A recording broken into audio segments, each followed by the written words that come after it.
Hey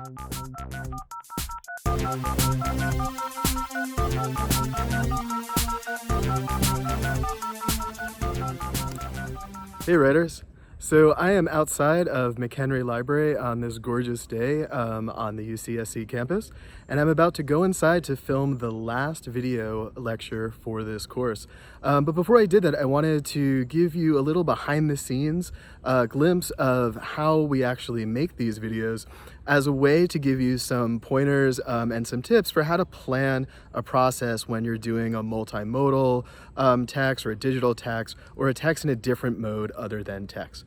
So let's head on inside. So in one of our prior videos, we talked about how to have a revision process for a text-based document. And when we're thinking about text-based documents, the process that we normally go through kind of is something a little bit like we do some pre-writing, and maybe this is, depending on kind of the research that we need to do, thinking about the rhetorical situation, thinking about the genre, thinking about how we're maybe going to write this. But generally, one of the things that we're doing is we kind of get to the actual first draft phase pretty early. And this phase really kind of continues on, because one of the things about writing in text-based forms is that we're using the same tool from the first draft to the final draft. And it becomes really easy to revise because what we can do is essentially kind of go back. And it's really easy to go back to kind of add something, to really change something, sometimes really kind of dramatically. We can add several pages. We can remove several paragraphs. We could rethink our entire piece. We can add more sources, etc. Now, when we are working in different modes other than text, most digital projects or most multimodal projects, we want to be thinking about our process a little bit differently for a couple of reasons. Because it's going to be difficult in a lot of instances to go back. So one of the ways that we might think about it is to think that we're spending a lot of time on pre-production.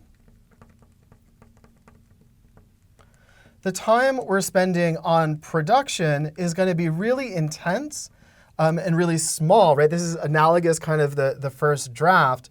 And we're going to be spending time in post-production.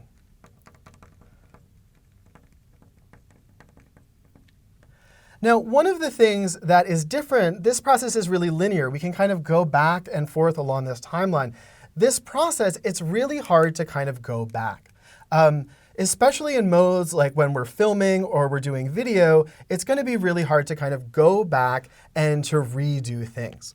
So that's why we want to spend a lot of time in this kind of pre-production place, because it's going to help us save time overall. And we also want to anticipate some of the challenges we may have as we go forward. So I think one of the biggest things for any kind of digital or multimodal project, or actually any time you're writing, is that you want to think about your methods before your tools.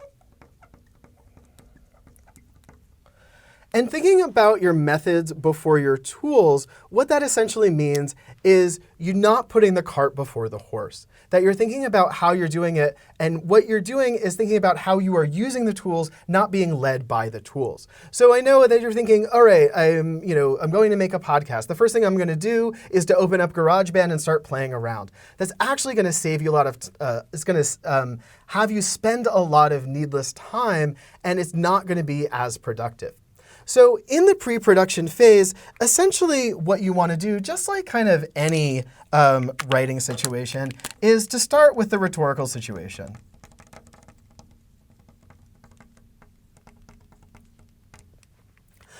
So for example, the video, How to Write Anything, the last lecture for the course, what I did was to actually lay out that rhetorical situation. I thought about who I am. I thought about the context of the course. I thought about who my audience is. I actually kind of laid this out, and this led me to thinking about all of these different things to how I was going to express this in what type of genre. And so what that allows us to do is to kind of make good decisions about what type of text and what the shape of that text will be, and what kind of mode you're actually using. The next thing that I want to do is to gather examples. I want to understand the genre. So what I did for doing that video was to look at many other videos that were out there. And I also, since, as you do with when you're trying to understand any genre that's relatively new to you, is that you want to do it from kind of a top-down level. So I looked at some guides on, all right, what are some kind of tips and templates for how to do a good online lecture. But I also looked at different examples, and I read those different examples in different ways. I found a bunch of different ones and thought about what are the conventions, what are the variations, and then I also found ones that I really liked and thought, well, why do I like these? What is good about these? What are some things that I could borrow for my own? And so the next thing that I'm going to do is to kind of gather my media, my sources, and my tools. And here really is kind of where you might think about, well, what are the research? But when you're dealing with a multimodal project, the sources that you have are not just going to be sources of information, but they may be things like images or sound clips or video clips. And so all of those things need to be gathered as well. And while you're doing that, of course, it's really important to think about citation and licenses and permissions to use. And how are you using other people's work? How are you remixing it in a way that that's ethical? Is something you should really be thinking about here. The other thing that I would really put a plug in for here is to actually thinking about how you are organizing and keeping track of all of the different elements that are going to go and be remixed into your final piece. And then thinking about the tools, you want to think about what are going to be the best tools for achieving my purpose for this genre, for this rhetorical situation. And often, I think one of the things that we can learn about digital composing is that there's a wide range of tools. There's kind of really entry-level ones and really, really kind of advanced ones. And that the entry-level ones don't always mean, or excuse me, the kind of professional tools don't always mean a better product. That's why kind of methods before tools. It's not about the software that you necessarily have. It's about how you are approaching it and thinking about how you're using the tools. And I think this is also kind of welcome news for the fact that, sometimes, tools are really difficult for us, but certain programs are going to be easier for us to use than others. And so we want to choose the appropriate one for our situation and for what we want to do. And so I think what you also want to do at this phase is before you even kind of go into the software, before you open iMovie, before you open Final Cut Pro, before you open Audacity or Story Maps or whatever kind of program you're using to create your project, you want to draft it on paper. Now, I know this sounds kind of weird, right? Because you're thinking about like, okay, I'm creating a digital project and it's going to be distributed digitally and watched digitally. Why would I go to paper? Well, paper, I think, has a lot of benefits. It allows you to actually kind of lay out ideas.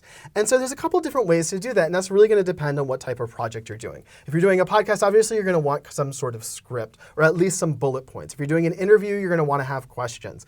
If you are doing a video, you're going to want to storyboard that in a way so that you know this is what these things are going to look like. You want to kind of lay this out in a way to plan it before you actually get to the production stage.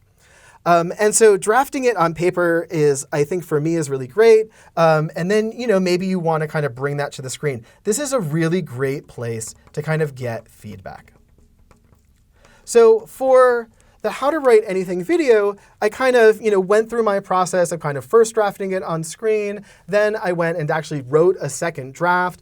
I asked a colleague of mine to give me feedback on that. The colleague gave me that feedback. I made some changes to that. And I think, what that helps me do is to actually kind of plan and practice what I'm going to do in the production. Well, why do I want to do that? And I want to do that because production, right, is very valuable time. So, just to give you a context kind of for the How to Write Anything video, and one thing in a lot of multimodal projects or a lot of big digital projects, I'm working with a team of people, right? And so I don't want to waste their time, and I don't want to waste my time. So before I go into the studio, I want to be prepared. I don't just want to kind of go in there and wing it, because not only is that going to take me 3 or 4 or 5 times as long as it would if I practiced, it's also going to waste other people's time and not make good use of time. Now, this quarter, as I was actually creating the course, it's right in the middle, or at the beginning of the COVID-19 pandemic. And because of that, we didn't really have that much time to actually do the videos. So being able to actually have access to the room and to use people's time, the entire library is closed. I think me and the videographer are the only people in here right now. But just access to actually having the technology is really limited. And that's often going to be the case in your projects, or if you are borrowing equipment, or if you are using software, or if you only can use it on certain machine at a certain time. This time is really precious, and you want to make the most of it. Now, because this time is really precious, and you want to make the most of it, one of the things that's really difficult is that it's hard to go back. It's really difficult for me to kind of add something, even though in post-production we can do editing. So it is a little bit easier to kind of take away. But if I decided that I wanted to add a whole new section to that video after the fact, I'm going to have to go through this whole production process again. And sometimes that's not feasible. It takes a lot of time. Time is really kind of precious and expensive.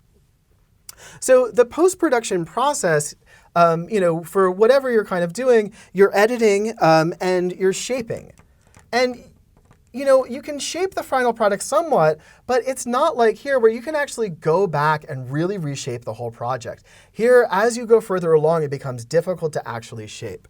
So you want to kind of keep that in mind. The other thing that you really want to be thinking about is how are you going to publish and promote your work. And one of the things that really brings into is what platforms are you going to put this on? How are you going to engage with that platform? Do you have a specific audience in mind? How are you going to target this? How are you, in a sense, if you want this to be read by an audience, how are you going to kind of get it in front of their eyes in a way? The other thing that you want to be thinking about is your own intellectual property. And so you want to be thinking about what permissions do you want to give to other people? How do you want other people to engage with your work? And how do you want to kind of protect your own intellectual property while still allowing others to use it? And one of the things that we've talked about is this idea of Creative Commons that can help you decide how you want your work to be licensed in the future.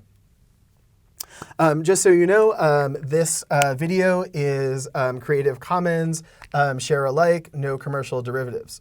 So basically what that means is that I put this out there in the world. People can remix this videos in ways that they want, as long as they say where they got it and credit me for their work, and they can't make money off of it. So go ahead, do what you want with this video. So in this process, in this editing process, we're also kind of getting feedback. And so for the video that I created for how to write anything, since I'm creating that kind of with a team of people, there's going to be people kind of editing it. So the videographer is going to edit the video itself, make me look good, put everything together, get rid of all of the kind of little mistakes that I make. And then I'm going to see that video, and I'm going to make comments on it, as well as other people. And so that we can kind of shape that video in different ways.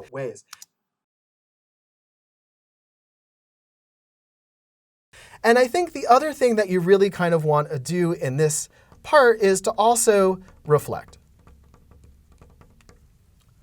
One of the things that I've learned, and hopefully you've seen this in the case, is that, as I've gone throughout the process, that hopefully my videos get better because I learn things each time. By taking a minute to kind of think about, all right, how might I do that better next time after watching those videos? So kind of getting feedback, but also kind of evaluating it for yourself. And I know that can be tough kind of right after you've done something and invested a lot of time, because sometimes it can be really demoralizing to be like, oh, wow, I spent a lot of time on it and that was it. Or I spent a lot of time with it and it's good. So you can just move on. But really spending this time will help you, the next time you kind of go through this process yet again.